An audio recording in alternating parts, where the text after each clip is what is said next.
Audio Jungle.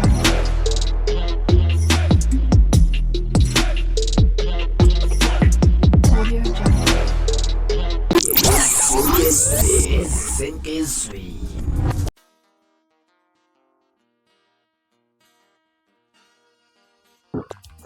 Sanibona noy'ngane zakwethu, ake ngibuyelela phela futhi-ke nginamukela kuyona i-channel ehamba phambili i-Radio Inkeza. Lami igama ngumfeza Ntuthu Khumalo bathi ilaspa nabagomede. Mara udlapha usemusha kuleli khasi ngizophinde ngiqaleze sho ukuthi uyasubscribe, ungakhohlwa ukukhomenta nokulike, kanjalo futhi-ke nokushare ikhona okukhulu kunakho konke. Wey'ngane zakwethu, kukhalwa ngenduna inkosi yesizwe samaphepheteni enyakatho yetheke okuthiwa ithatha izizumbulu zemali ukubanda iphinde ifuna ugologo obizayo emubasikela izindawo zokwakha kule ndawo.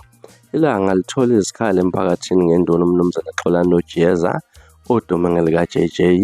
Kuthiwa kabanye abantu bakhe imali zifinyelela ku-150,000 uma-ke esikela umuntu indawo ephinde efuna nogologo eGlen Village, amasayida nenyama ebomvu T-bone stick, ethi-ke iyona hlobo lenyama alidlayo lolo. Kwenza-ke kube nzima kubantu ukuthi uma le nduna ibeke umuntu imkalela izinyanga ezintathu ukuthi akhe uma engakhe yamphuca indawo idayisele omunye umuntu.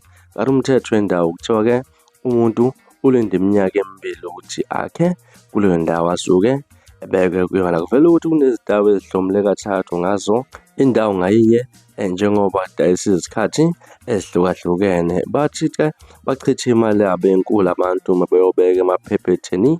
Ilanga likhulume nonkosazana Balungile Ntuli othi walahlekela imali engango-24,000 wamaranda ukhokha kunoJeza athenga indawo yokwakha. Uchaza ukuthi wakhokha le mali ngonyaka 2018 wathenga indawo waphinde wasebenzisa imali engango-6,000 athenga ukudla okwakudliwa ngalolu suku abekwa ngalo, okwenza asebenzisa imali engakho ukuthi-ke ukudla ingoba walethelwa uhlo lwezinto ezazifuneka. Kwaphinde kwathiwa kumele athengele unoJeza ugologo wakhe oseceleni.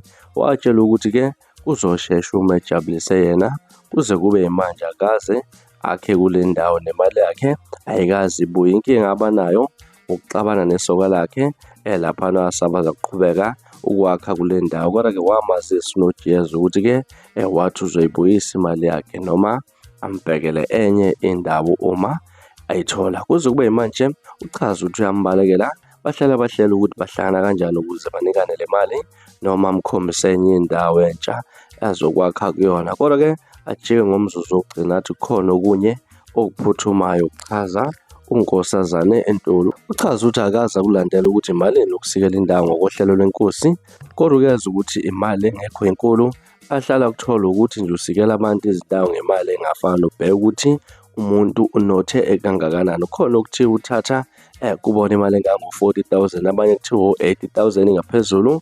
Kuchaza lelo lunga ethinta induna unoJeza uthe ngaso sigameko uzichithile ezizitolo maqede wangafuni ukwanda ngamazi, wakhala ngokuthi ujahe emhlanganeni enkantolo esize eyaphazamiseka njengoba kuxoxwa nayo. Yena laphana-ke akahlangani nemali ekhokha abantu ukuthi-ke kunemali ekhokha ayiswe enkosini ugwala.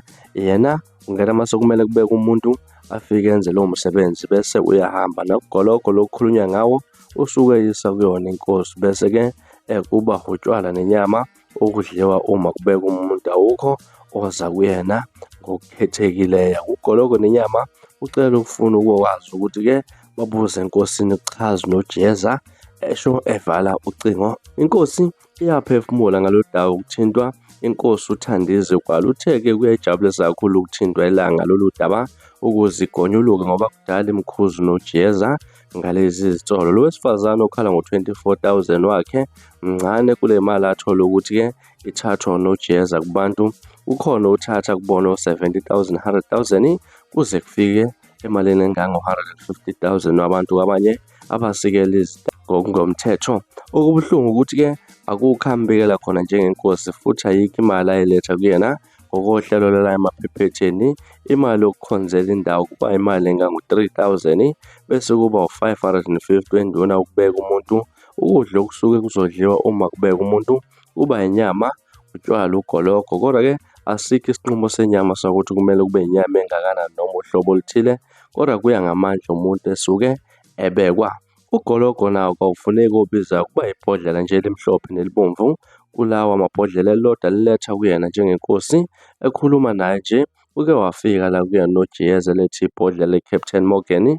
Kodwa-ke bese kuneminyaka agcina ukuletha okuthile uma kade kubeka umuntu ukuchaza inkosi. Uthe nenqwaba ezigwele ezibona zakhe ezithabathaba zemizi endaweni, kodwa akayazi ukuthi-ke zingobani njengoba zingabikiwe kuyena njengenkosi, futhi akayilwazi nohlelo lokubeka kwazo lezo zigwili. UNojiyeza phela ngisho nemithetho elawula indawo yasemaphephetheni, njengoba kunabantu abasikela izindawo phezu kwedamu iNanda Dam lapho kungavumeleki khona ukuthi abantu bakhe khona. Kukhona abanye abafika enkantolo yesize bazofuna izincwadi njengezakhamuzi zendawo, banqaba ukubanika njengoba-ke ababazi. Abanye baveza nokuthi baneminyaka engaphezu kwemihlanu bakhile emaphephetheni. Uma babuza bathi babekwa induna uNojiyeza kubeke nemali okukhulunywa ngayo yafika kuyena. Ngabe uhamba ngezimoto ezinkulu kabi ngoba uyafisa ukuba nayo imoto enkulu, kodwa amandla akhe akanawo kuqhuba inkosi uGwala. Uthe yona ayinalutho, ngisho nemoto ahamba ngayo iNissan Tiida eyaphiwa ngumfowabo nayo ifile kumanje ihamba ngezinyawo. Inkosi uGwala uthe isike yambiza uNojiyeza imxwayisa ngokuziphatha kwakhe. Uthe yaze yamvulela ngisho iBhayibheli imtshela ukuthi uNkulunkulu akafuni ukudlalwa ngabantu bakhe, akayeke ukudlala ngabantu. Inkosi uGwala iphinde yaqinisekisa ukuthi-ke umuntu unika iminyaka emibili ukuthi akhe ngokohlelo lwendawo yayo. Uthe uma kuphela izinyanga eziyisithupha kungekho kuqalile ukukhombisa ukuthi-ke kuyabuzwa ukuthi uzimisele yini ngokwakha. Uma esazimisela alinde ukuze kuphele iminyaka emibili ngaphambi kokuba indawo idayiswe noma idluliselwe kwabanye. Ngaza ukuthi zona indaba ezihamba phambili esinibekela zona la kuthinta khona inkosi uNojiyeza nokudlala ngabantu basemaphephetheni banika izindawo iphinde futhi izidayise. Ngakuthina okwakho ukuphawula ngalolu daba?